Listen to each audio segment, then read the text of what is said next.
DA নিয়ে আবারও খুব গুরুত্বপূর্ণ আপডেট। তো ভিডিওটি 1 সেকেন্ডের জন্য স্কিপ করবেন না, পুরোটা দেখবেন। আর আপনি যদি আমাদের চ্যানেলের নতুন দর্শক হয়ে থাকেন এবং চ্যানেলকে সাবস্ক্রাইব না করে থাকেন, তো অবশ্যই চ্যানেলকে সাবস্ক্রাইব করবেন এবং আমাদের পাশে থাকবেন। তো ভিডিওটি শুরু করা যাক। রোপাতে নেই ডিএর উল্লেখ, ডিএ না দেওয়ার ষড়যন্ত্র ফাঁস করলেন আইনজীবী।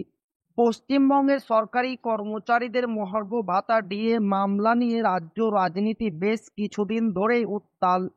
এই পরিস্থিতিতে আইনজীবী ফিরদৌস শামীম ডিএ মামলার খুঁটিনাটি এবং রাজ্য সরকারের ভূমিকা নিয়ে বিস্তারিত আলোচনা করেছেন। তার মতে ডিএ কোনো দয়ার দান নয়, এটি কর্মচারীদের আইনত অধিকার।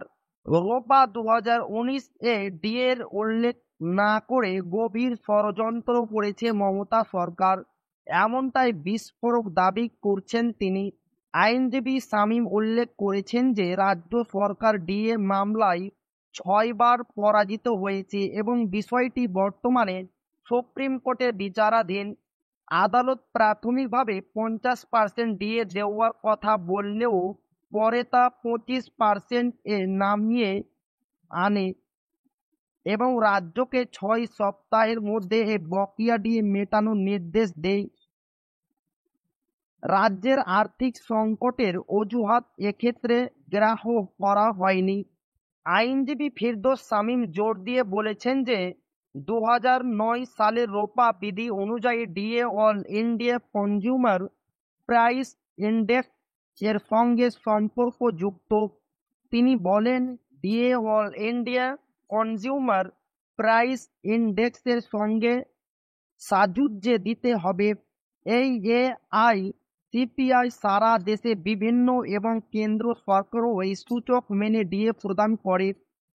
বামফ্রন্ট সরকারের আমলেও এই এআইসিপিআই মেনেই কর্মচারীদের ডিএ দেওয়া হতো এবং তা রুলসে অন্তর্ভুক্ত থাকায় আইনত বাধ্যতামূলক ছিল।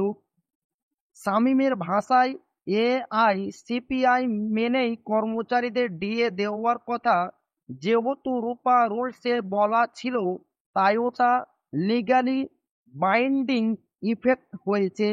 আইনজীবী শামীম আরও উল্লেখ করেন যে পঞ্চম বেতন কমিশনের সুপারিশ অনুযায়ী পশ্চিমবঙ্গ সরকার বছরে 2বার ডিএ দেওয়ার রীতি মেনে নিয়েছিল।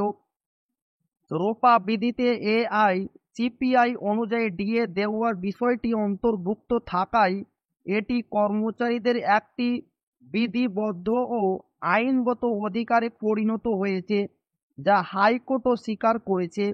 আলোচনার সবচেয়ে গুরুত্বপূর্ণ অংশ ছিল মমতা বন্দ্যোপাধ্যায় সরকারের আমলে তৈরি হওয়া রোপা 2019 বিধি প্রসঙ্গে। ফিরদৌস শামীম স্পষ্টভাবে জানিয়েছেন যে রোপা 2019 সালে কোনো ডিএর প্রভিশন রাখেনি, কারণ মমতা ব্যানার্জি কর্মচারীদের আইনসঙ্গত অধিকার হিসেবে ডিএ দেবেই না। তার মতে ষষ্ঠ বেতন কমিশনের সুপারিশের ভিত্তিতে তৈরি এই রোপা 2019-এ ডিএ সংক্রান্ত কোনো উল্লেখ না থাকায় কর্মচারীদের এই অধিকারটিকে অস্বীকার করা হয়েছে। এর ফলে আইনগতভাবে ডিএ আদায়ের পথ আরও কঠিন হয়ে দাঁড়িয়েছে, কারণ আদালতের পক্ষে আইনের বাইরে গিয়ে কোনো নির্দেশ দেওয়া সম্ভব নয়।